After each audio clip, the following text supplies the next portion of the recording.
ler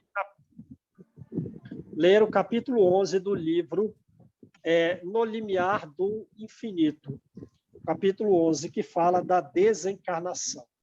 Na minha edição é a página 91.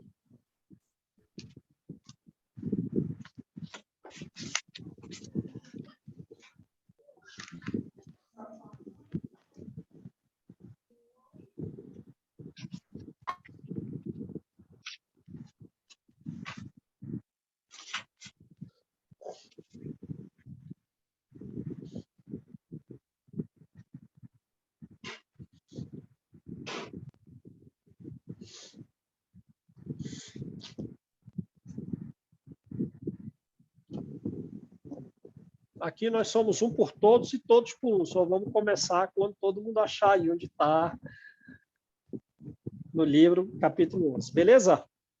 Todo mundo aí com o capítulo 11? Sim? Então vamos lá. Capítulo 11, desencarnação. Ela traz um trecho, é uma marca desse livro, né? Ela traz um trecho, algumas vezes, das obras kardecianas e tece o comentário. Então, esse trecho é do Livro dos Espíritos, a pergunta 934, perda de pessoas amadas. A pergunta: a perda dos entes que nos são caros não constitui para nós legítima, genuína, autêntica causa de dor, tanto mais legítima, autêntica, genuína, quanto é irreparável e independente da nossa vontade? Resposta: essa causa de dor atinge, assim, o rico como o pobre. Representa uma prova ou expiação e é comum à lei, né? Então, vejam, o mesmo episódio, qual? Perda de entes queridos. Para algumas pessoas é uma prova, para outras pessoas é uma expiação. Quer dizer, um grau de sofrimento mais significativo. Mas, naturalmente, é sempre justo.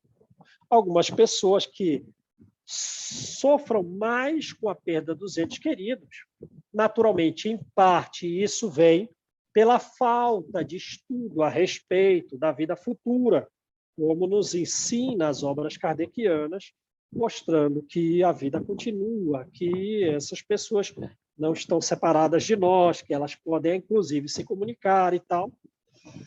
Também pela diferença de idade, né? Crianças ainda jovens, ainda que tenham algum conhecimento do espiritismo, talvez sofram mais, enfim. Muitos motivos para que, dentro da justiça, em todos os casos, a perda de entes queridos constitua, para alguns, uma prova, para outros, uma expiação, mas comum a todos. É comum a lei. É comum, e comum é a lei. Tendes, porém, uma consolação em poderes comunicar-vos com os vossos amigos, pelos meios que vos estão ao vosso alcance. Né? E a gente tem a possibilidade de uma comunicação nos sonhos, os meios, diferentes meios, ou da nossa própria mediunidade, né? Ou de médiuns, amigos, são os meios distintos. Eu falo da mediunidade porque diz Kardec no Livro dos Médiuns que quando nós estamos dormindo não é mediunidade. Nós estamos no plano espiritual. Enquanto não dispondes de outros meios mais diretos e mais acessíveis aos vossos sentidos. Ora, então, uma outra coisa é, na medida em que o mundo se regenerar, e ainda mais, caminhando da regeneração até para os mundos felizes e depois para os mundos celestiais, a mediunidade vai se tornar cada vez mais aflorada, cada vez mais direta, mais fácil, né? A espiritualidade, o que ela mais quer, como a gente pode ver no livro Os Domínios da Mediunidade, é que ocorram muitos fenômenos mediúnicos. Mas, João, por que não ocorre? Porque nós, os homens e as mulheres, participamos, ainda que não queiramos, desses fenômenos mediúnicos. E que, a depender do nosso comportamento moral durante os fenômenos, podem ocorrer coisas muito elevadas, como foi a aparição de Jesus aos discípulos dentro de um ambiente fechado, em Jerusalém, depois da crucificação, ou coisas bem menores. Os espíritos vão graduar o que acontecerá num fenômeno mediúnico, a depender dos fluidos que nós exalamos. Se eles foram tóxicos, se eles foram pestilenciais, se for uma coisa desagradável, como tem no livro dos Domínios da Mediunidade, em vez de um fenômeno de materialização de um espírito muito alto, não. Pode acontecer um envolvimento com o próprio ectoplasma do médium, no espírito do médium, auxiliado por uma pessoa, um espírito não tão elevado, que faça uma cura, uma coisa aqui rápida. Mas vejam, quando o homem se melhorar moralmente, teremos outros meios, melhores que da mediunidade atual. Serão mais diretos e mais acessíveis para nos comunicarmos com os nossos amigos, com as pessoas amadas que perdemos. Né? É o que diz o Livro dos Espíritos, que a gente complementa com as obras de André Luiz. Então, vamos lá. Observada a vida sob o ponto de vista espiritual, portanto, não o ponto de vista terreno, o ponto de vista espiritual superior, a vida observada deste ângulo, faz-se necessária uma revisão. Se vai fazer uma revisão, é porque o que a gente está vendo não está muito bom. Faz-se necessária uma revisão em torno de muitos conceitos que se arraigaram, que se enraizaram na mente humana, e esses conceitos não possuem a legitimidade que lhes atribuem, não possuem a autenticidade, não é racional. Não é racional esses conceitos humanos pela uma falta de uma posição de vista superior, espiritual, a respeito da vida. Dentre outros conceitos, né? Desses muitos, ela botou, dentre outros desses conceitos. No que diz respeito à desencarnação dos seres amados, ao Espiritismo, cabe o nobre mistério, cabe o nobre trabalho ao Espiritismo de demonstrar que a verdadeira perda não é com a morte. Não. Quando é a verdadeira perda? A verdadeira perda se dá quando o ser se extravia na reta estrada do dever.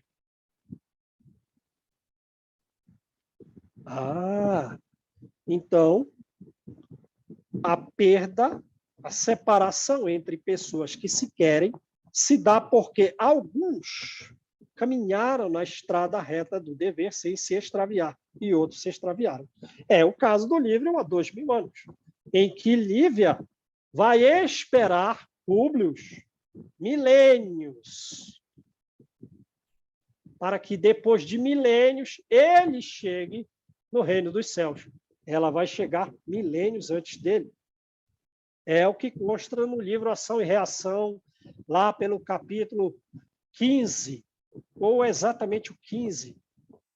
Presumo fortemente que seja o capítulo 15, em que o marido deseja deixar a família, deseja deixar a mulher pela amante e vai tentar assassiná-la.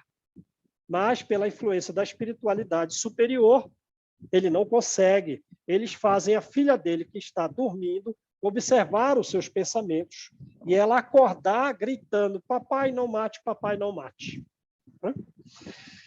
E ele vai se separar. E se separando, se a família progredir muito, ele não progredir nada, eles vão ficar separados também por um prazo muito significativo e que ele vai levar muito tempo, provavelmente, para atingir o nível que eles atingirão em uma encarnação.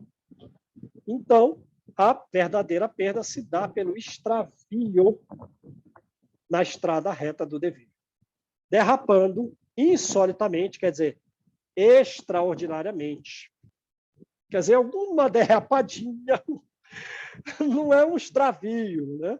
Tem que ser, naturalmente, isso tudo tem grau na lei divina, mas um derrapar insolitamente, quer dizer, extraordinariamente, na licenciosidade, no sensualismo, na libertinagem, no crime, ou na alucinação de qualquer tipo em que se apresente, né? No uso de drogas e a própria vida sexual desregrada, a pessoa fica com os pensamentos vinculados àquelas posturas, desejos sexuais, e é uma espécie de alucinação. Isso é a perda. Aí é que as pessoas amadas se separam. Quando sucede a transferência do ser querido de uma para outra esfera da vida, prosseguindo, não obstante, quer dizer, apesar de tudo, prosseguindo, né, a viver em plenitude de ação e em campo mais amplo, isso, simplesmente o morrer físico do corpo e a entrada do espírito no mundo espiritual, isso não é o pior que poderia acontecer. Ora, até se a gente caminhou na estrada reta do dever, isso é o melhor, né? Porque a morte ocorrerá, mas se o caminho foi reto, meu Deus, vamos estar como Simeão do livro Há 2000 anos, pássaros luminosos, hinos de espíritos celestiais. Jesus, já pensou? Jesus, eu não recebi. Aí era o melhor que podia acontecer. Mas ela está querendo dizer, né? Na gradação de conhecimento que nos cabe, devagarinho. Não, a morte não é o pior que pode acontecer. Ocorrem no corpo inditosos acontecimentos. Ocorrem no corpo infelizes, desditosos acontecimentos, sem dúvida, muito. Olha o advérbio, né? Vocês sabem que os espíritos eles não são exagerados, né? Ainda mais Joana de Ângeles. A sensatez, a docilidade de pessoas.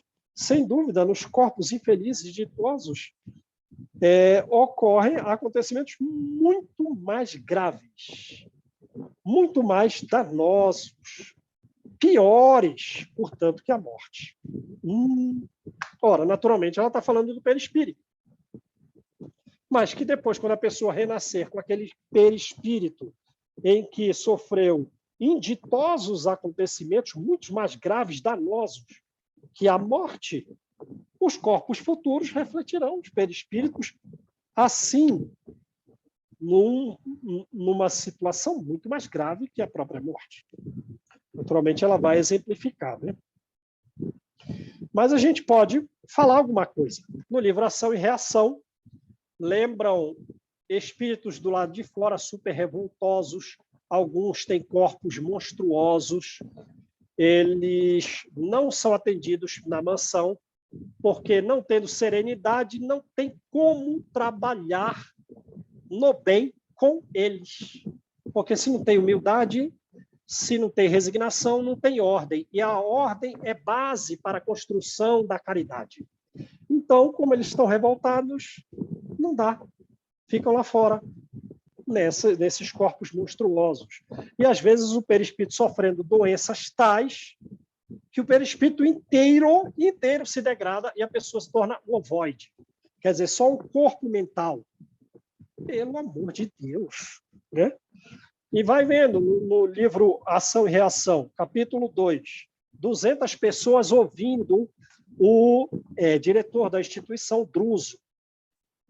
André Luiz, ele olha, se choca com aquelas pessoas, porque a deformidade dermatológica delas é tão grave que André Luiz diz assim, isso aqui é um hospital para analisar a dermatologia numa situação muito mais grave do que está registrado nos livros de dermatologia. Essas pessoas estão tais aqui a ponto de serem irreconhecíveis. Quer dizer, que se vier um parente, alguém, uma pessoa que é o fulano mesmo, não estou conhecendo. Não estou vendo bem. São irreconhecíveis. Então, vê o que aconteceu com esse perispírito. Vou lá pelo capítulo 13, 14, quando ele sai do templo e entra no parlatório, pessoas com braços ressequidos, pessoas com tal grau de sofrimento, vinculadas à raiva ou à dor, a ponto de que elas eram todas semelhantes. Não dava para saber a idade delas, eram basicamente todas iguais. Ele diz, fantasma da dor, fantasma do sofrimento, é todo mundo parecido. O perispírito é todo mundo igual. É isso que a Joana está falando. Infelicidade constitui o ato extravagante que gera desgraças alheias por um ato indevido, extravagante, que gerou desgraça para os outros. Isso é infelicidade para o autor, né? Naturalmente. Mesmo quando guindado, elevado aquele que o promove à posição de enganoso relevo social ou econômico, né? Na falsa posição de destaque econômico ou social, promovendo atos extravagantes que causam a desgraça dos outros. Meu amigo, você não tem ideia do seu futuro.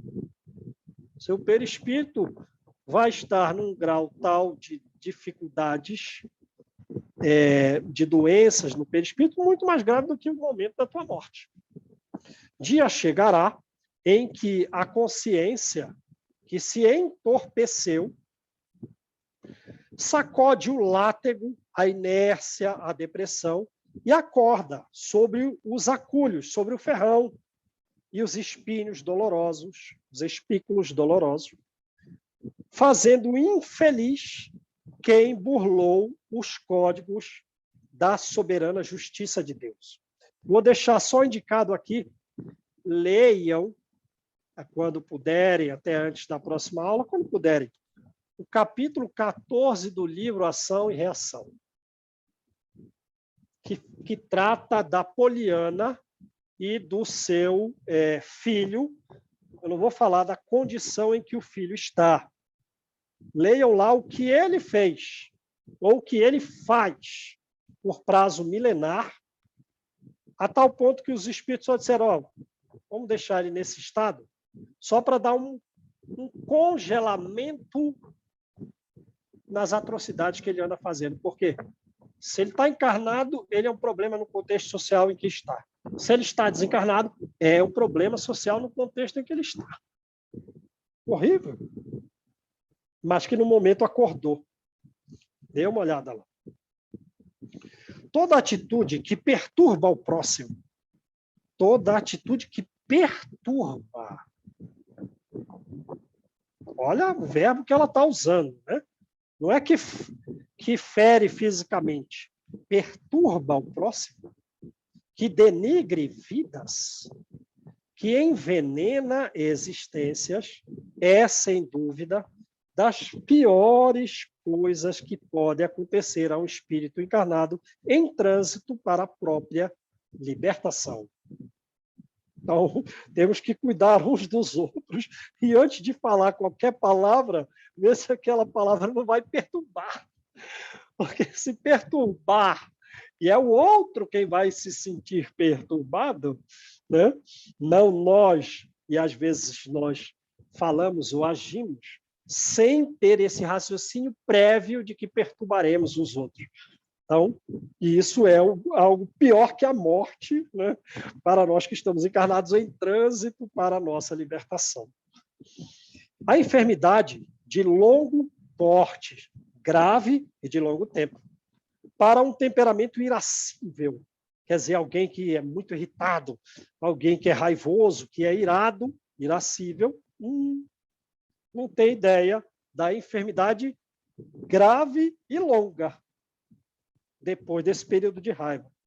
Essa enfermidade, de qualquer forma, é a bênção que a vida propicia ao calceta, quer dizer, ao presidiário e revel, ao obstinado, ao rebelde, ao teimoso, ao que teima em ser raivoso, insiste em ser raivoso.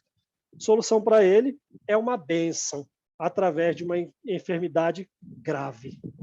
Essa enfermidade é a maravilha, é a bênção. Pode converter-se pela rebeldia sistemática ou pelo desarvorar da resistência moral em desdita espiritual, quer dizer, em infelicidade espiritual, face à ingestão de fluidos tóxicos da exasperação, da irritação, da aflição, do desespero, da impaciência e da revolta, que consomem. Aí lembra que a gente falou a respeito de virar um avoid. Foi consumido. O quê? Sua raiva te consumiu. Destruiu até o perispírito. Consomem aqueles que os agasalham por imprudência ou por amor próprio ferido. Eu lembro que o Divaldo fala que das dificuldades praticadas pelo homem, não existe um último degrau no fundo do poço. Sempre se pode ir mais fundo. Então, veja, se a enfermidade é uma bênção, mesmo diante dessa abençoada enfermidade, há uma necessidade de resignação para que ela tenha efeitos positivos e retire, expurgue daquela alma justamente a ira. Mas se a pessoa insiste, a doença se agrava. E o Divaldo diz que não há um poço sem fundo, sempre se pode descer um pouco mais, ou seja, a doença vai ficando cada vez mais grave. Porque Deus vai dar um jeito. Essa raiva não pode ficar em você. Você é meu filho. Tira isso. Vou dar um jeito, você vai tirar. E essas doenças estão surgindo justamente pela manutenção contínua da ira, que você não se livra.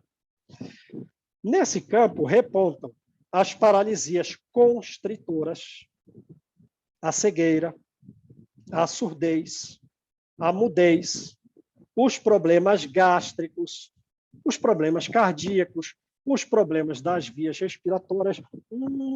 Então abrangeu todos nós, né? Ou tem alguém que está super bem em tudo aí? Né? De onde veio tudo isso? Veio da nossa raiva. Mas está diminuindo essa própria doença em nós, pelo menos em nós, em algum grupo de religiosos, sejam quais forem as religiões. Essas doenças têm servido para diminuir a raiva.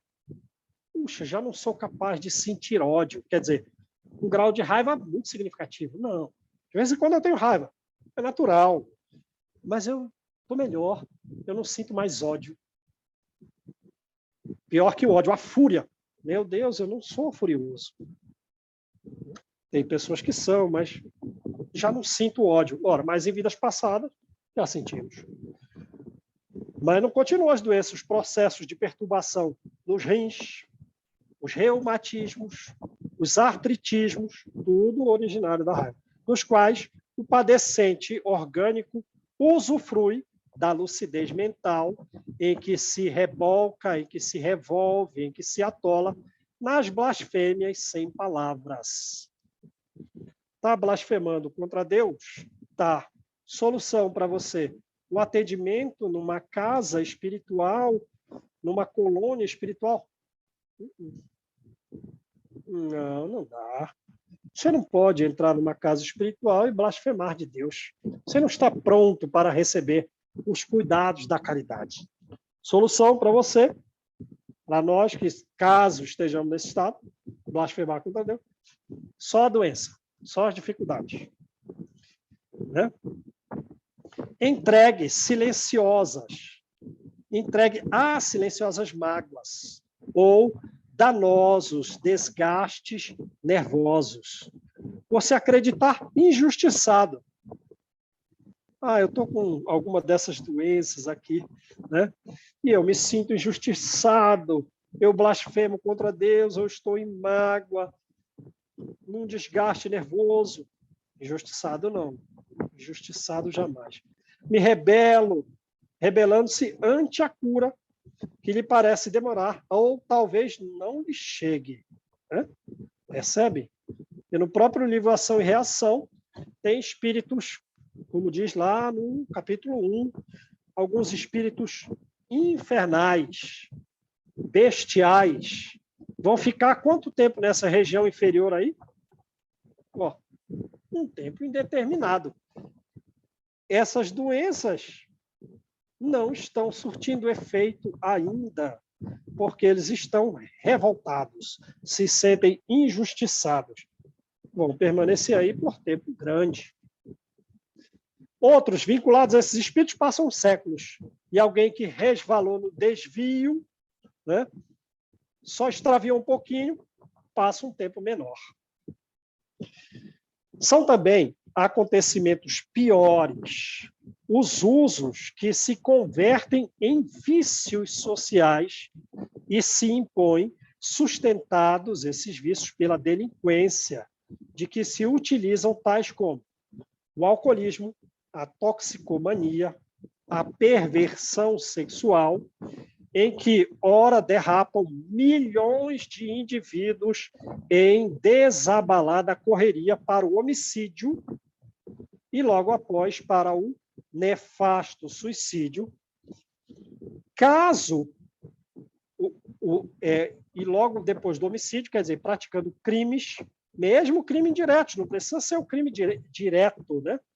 Homicídios indiretos, e depois o próprio suicídio indireto, caso a loucura pela total desagregação da personalidade enferma não os surpreenda antes. Né? Puxa, a pessoa ia se suicidar, mas a loucura chegou antes e não permitiu que ela se suicidasse. Qual foi o erro que ela carregou? Alcoólico. Qual? Toxicômano. Qual outro? Perversão sexual. Ainda no livro Ação e Reação, tem o caso de um homicida, em que ele assassinou um bêbado numa rua, às escuras, numa grande cidade, e não foi preso pela justiça comum. Mas a cabeça dele virou uma prisão, porque ele só pensa naquele homicídio o tempo inteiro. E ele, naquela condição, está sendo atendido fora da mansão, numa casinha de um dos guardas. Ele não tem condição de entrar na mansão para receber um atendimento melhor, porque ele está preso às suas visões do crime cometido.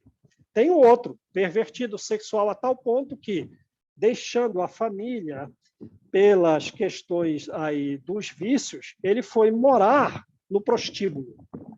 E lá ele assaltava pessoas na rua para manter o vício sexual.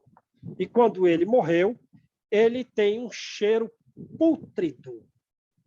Alguém que morreu, mas o perispírito cheira a carne pútrida, que André Luiz quase, né, teve que se controlar muito para não vomitar o hilário. A mesma coisa, porque ele carrega o perispírito idêntico ao corpo putrefato, emanando pus em todo aquele ambiente pestilencial da cela em que ele estava guardado fora da mansão, também não está em condição de entrar na mansão. E dos pensamentos sexuais, que ele ia àquele prostíbulo, recolhendo ainda miasmas pestilenciais naquele momento, daquele ambiente, o pensamento num circuito fechado, indo e vindo das suas recordações e coletando daquele prostíbulo em que ele frequentava. Vejam que coisa, acontecimentos piores do que a própria morte. A morte somente constitui desdita. A morte só é desdita porque tudo que a gente estudou agora é pior do que a morte. Mas a morte constitui desdita quando autopromovida, ou seja, quando suicídio. Incidindo no injustificável suicídio. Então, a morte só é problema quando a pessoa se suicida. Mas muitíssimo pior que a morte é o extravio da estrada reta do dever, gerando situações longas no plano espiritual, de muita dificuldade no perispírito e nas vidas futuras. Só na próxima vida futura? Não. Talvez em 5 seguidas, por exemplo. Porque diz o livro Céu e Inferno que as vidas nossas, elas são jungidas umas às outras. E, às vezes, um desvio vai necessitar de uma expiação, não de uma só vida, como muitas vezes a gente pressupõe, mas de diversas, como é o caso da Laudemira, também no livro Ação e Reação. 6 reencarnações não solucionou a queda nos desvios sexuais no século XV, porque foram tão graves que é como se ela tivesse descido ao poço. Para subir, é devagar. Então a gente acha, depois dessa vida eu vou estar bem. Algumas pessoas não. Vai levar diversas vidas para recuperar. Beleza, gente? Tomara que tenha sido produtivo. É aí que nós paramos, é aí que no livro da Joana deveríamos parar conforme o cronograma traçado. Espero que tenhamos sido úteis e produtivos com o estudo das nossas duas obras aí. Beleza. Ô, João, estou pensando aqui, meu Deus, deve ter blasfemado muito, porque haja artrite em mim. Mas hoje eu agradeço todas elas, viu? É recuperativa. Ela é recuperativa, exatamente, tem que estar na paz. Não podemos estar revoltados com as doenças. Não, agradeço, agradeço, agradeço. Vamos sentir elas todas, que faz bem. Eu também agradeço, viu, João? Eu não consigo ficar muito tempo em pé e nem caminhar. Então, eu também agradeço essas provas, viu? Sim, eu também tenho problema respiratório, né? Então, essas doenças são as nossas recuperações aí. Nós estamos na recuperação, isso é ótimo. Vamos vencer. Vamos vencer, exatamente. Ai, gente. Hoje é gente, até passou um pouco da nossa hora aí, né? Mas a gente fez a revisão do que todos nós nos propomos, né? Quem gostaria de fazer a oração, ou caso alguém queira comentar mais alguma coisa do assunto, fica livre aí, gente.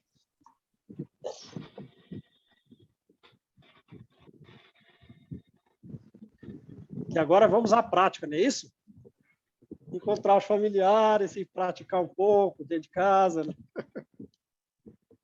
É a nossa maior prova, né? A tarefa, né? É o de dentro de casa. Dentro de casa, exatamente.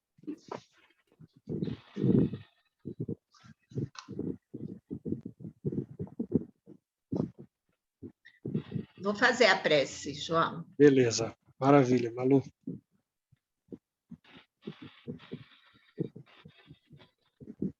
Divino Mestre Jesus,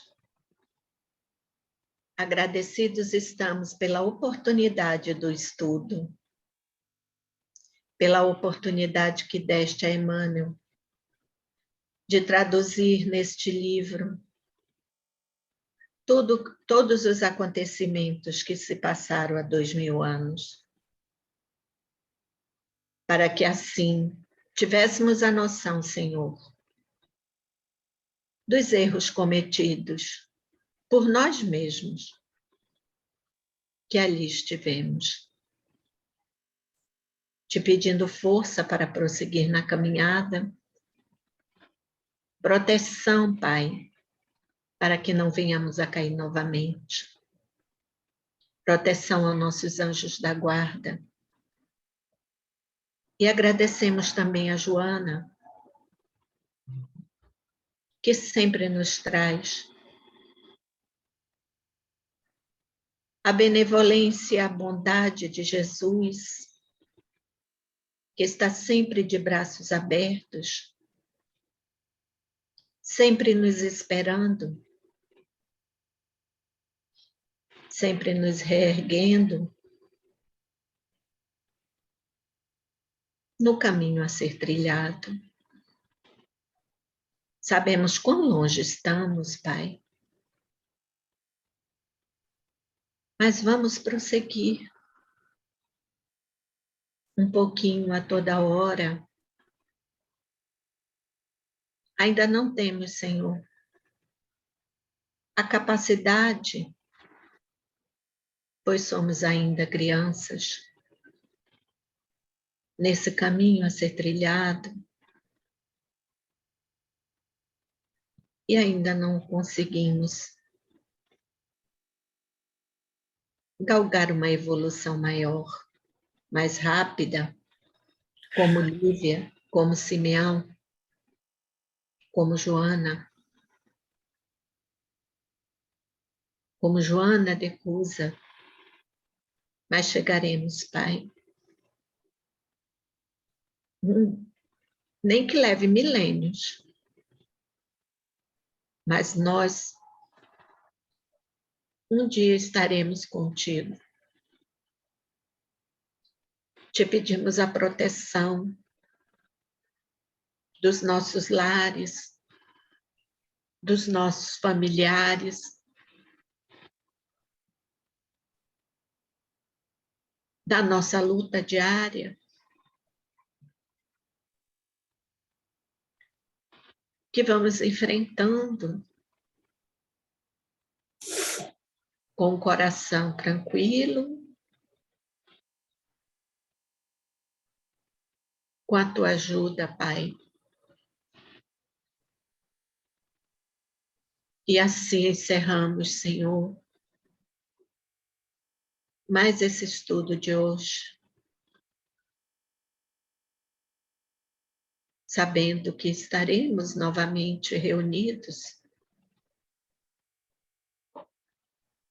num breve espaço de tempo, em novo estudo novamente. E te pedimos que permaneças conosco, hoje, amanhã e sempre. Graças a Deus. Que assim seja. Que assim seja. Pronto.